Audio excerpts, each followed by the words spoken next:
ঠাকুর এখানে দুটি বেদান্তের মহাবাক্য নিয়ে বলেছেন।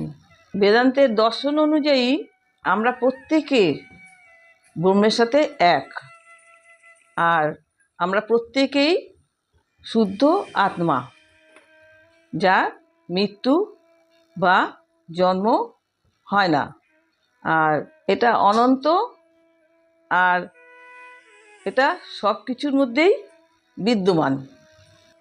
তাহলে এই কথাগুলো যখন আমরা বলি, তাহলে আমাদের দেখতে হচ্ছে যে আমাদের তাহলে বেদান্ত বা উপনিষদ থেকে পড়ে বা মুখস্থ করে যখন অন্যকে আমরা বলি, তখন কিন্তু আমাদের প্রকৃত জ্ঞানের কিন্তু আমাদের বহিঃপ্রকাশ কিন্তু হয় না।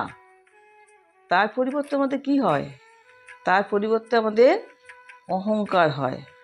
কারণ পড়ে বললে পরে তো আমাদের একটা মনে হয় না আমরা বলছি, একটা নিজের মধ্যে একটা কীরকম একটা নিজেরাই নিজের একটা গর্বিত বোধ করি। হ্যাঁ, কিন্তু সেটা ঠিক না। এটা তো আমাদের প্রকৃত জ্ঞান হলো না, বা আমরা সেটা জ্ঞানের কথা বলতে পারলাম না। সেখানে আমাদের কিন্তু সেটা অহংকারই হয়। তাহলে এই অহংকারটাকে তাহলে আমাদের কি করে দূর করা যায়?